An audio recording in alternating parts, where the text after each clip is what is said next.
کہ آپ کو کس چیز کی یاد آ رہی ہے؟ ہمارا حافظہ اتنا کمزور نہیں ہے. یہ کیسی ہوا ہے جو ہر جگہ، ہر محکمے، ہر تھانے میں، ہر عدالت میں چل جاتی ہے اور سب کچھ ہے بھی اور کچھ بھی نہیں ہے؟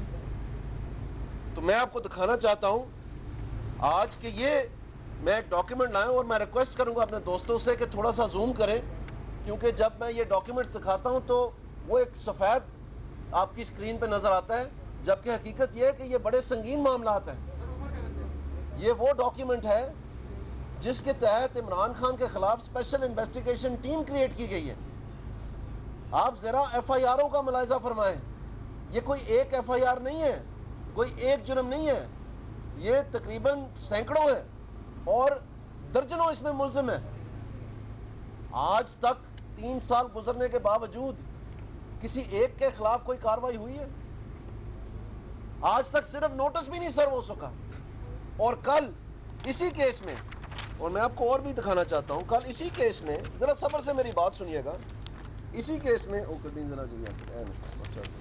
اسی کیس میں بار بار بار بار یہ تو ایس آئی ٹی بنی ہے، اسپیشل انویسٹیگیشن ٹیم، بار بار یہ درخواست کی گئی ہے کہ دہشت گردی کی جے آئی ٹی بنائی جائے. یہ ایک مثال میں آپ کو دکھا رہا ہوں، آپ یہ بے شک اپنے ناظرین کو دکھائیں.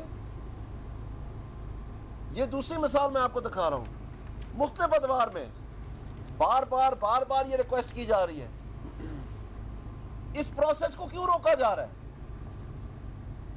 یہ قانونی ضابطہ ہے، کوئی بھی قانون سے بالا تر نہیں ہے اس ملک میں. اور ہمارے جو آئینی ادارے ہیں اور جو قانون کے ادارے ہیں، ہم نہیں سمجھتے کہ یہ درست بات ہے کہ ان کے اوپر کسی نہ کسی قسم کی جو ہے طریقہ کار جو ہے حاوی ہو جائے اور ان کی کارکردگی جو ہے اس میں رکاوٹیں پیش ہوں. تو اگر یہ درخواست کی گئی ہے تو ہم تو آج یہ سوال اٹھائیں گے اسمبلی میں بھی کہ یہاں پر کیوں نہیں جے آئی ٹی بنائی جاتی جب بار بار درخواست کی جاتی ہے؟ یہاں پر جب دہشت گردی کے سنگین ترین جرائم جو ہیں ان کی نشاندہی ہو چکی ہے، اس کے چلان مکمل ہو چکے ہیں، اس کو صرف نوٹس نہیں بلکہ اشتہاری قرار دے دیا گیا ہے. اور ہمارا جو میڈیا کا کوڈ ہے، الیکٹرانک میڈیا کا، اس میں بھی یہ لکھا ہوا ہے کہ کسی بھی جو دہشت گردی کے ساتھ منسلک اشتہاری ہے یا جو اکیوزڈ ہے اس کو کوریج جو ہے نہیں دی جائے گی.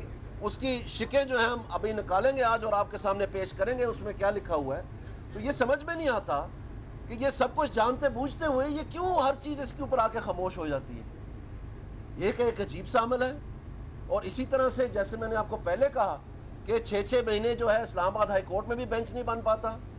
یہاں پر بھی آج دیکھیں اتنی دفعہ ریمائنڈر کیا ہے کنٹیمپٹ کا، کنوینئنس پوچھی گئی کہ آپ کس طریقے کو چاہیں گے تو 29 لگائی گئی اور اب 29 کو بھی وہ محض ایک درخواست دے کے چلے گئے. اور یہ وہ الیکشن کمیشن ہے جس کے بارے میں عمران خان نے اپنے وکیل کی درخواست جو کنٹیمپٹ میں ہے کہ ہم یہ اپلیکیشن واپس لیتے ہیں، اس کے بعد کہا، ساری دنیا نے دیکھا، پورے پاکستان نے دیکھا کہ یہ حکومت نے مجھے 10 ارب کی آفر کی ہے اور الیکشن کمیشن جو ہے یہ خریدا ہوا ہے، پتہ نہیں ان کو کتنے کتنے پیسے دیے. یہ عمران خان کا بیان تھا. آپ پلیز نکالیں اور دکھائیں ٹیلی ویژن پہ. جو ایف بی آر کے چیئرمین ہیں ان کے بارے میں کہا متعدد بار کہ یہ 25 کروڑ روپیہ ماہوار رشوت کا دبئی بھیج رہے ہیں.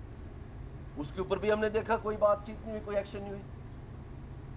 دوسری جانب جب ہم کوئی بات کرتے ہیں، جب نون لیگ کوئی بات کرتی ہے جو کہ ریفرنس کے ساتھ ہوتی ہے، ڈیسیجنز کے اوپر ہوتی ہے، پی ایل ڈی کے، ایس ایم سی آر کے، ایس سی ایم آر کے ریفرنسز دیے جاتے ہیں، تو اس وقت تو ہمیں کہا جاتا ہے کہ جی آپ یہ بے جا تنقید کر رہے ہیں. تو یہ تھوڑی سی حیرانگی ہوتی ہے.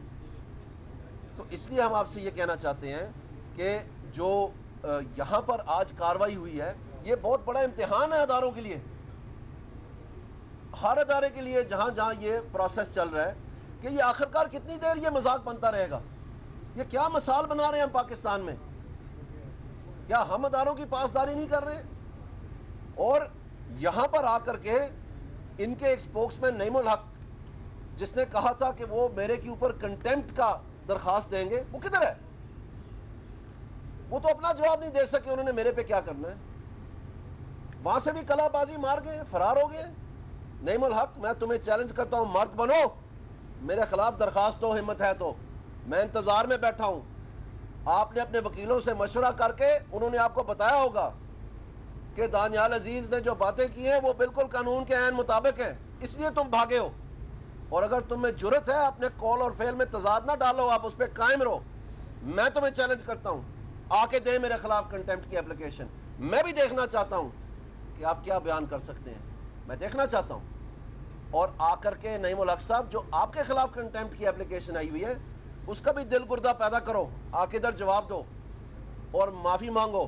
تم نے قوم سے بھی معافی مانگنی ہے، الیکشن کمیشن سے بھی معافی مانگنی ہے، انشاءاللہ تعالیٰ تم نے دہشت گردی انسداد دہشت گردی کی عدالت سے بھی معافی مانگنی ہے، تم نے نجم سیٹھی کی عدالت میں بھی معافی مانگنی ہے، تم نے سپریم کورٹ میں بھی معافی مانگنی ہے، تم نے اسمبلی میں بھی آ کے تمام پارلیمنٹیرین سے معافی مانگنی ہے جو تم نے ان کو برا بھلا کہا۔ اور اب ہمارے پاس کوئی اور طریقہ نہیں ہے، میں تو اپنی گورنمنٹ کو اور پرائم منسٹر صاحب کو جا کے یہ تمام چیزیں جو ہے منوان ان کے سامنے رکھیں گے کہ اداروں کی اس طرح سے تذلیل ہو رہی ہے، اور اس کے اوپر جو ہے سخت نوٹس دیا جائے اور یہ کوئی لائحہ ایسا طے کیا جائے کہ ہمارے ادارے جو ہیں اس شخص سے عمران خان سے بچ جائیں۔ بہت مہربانی، شکریہ۔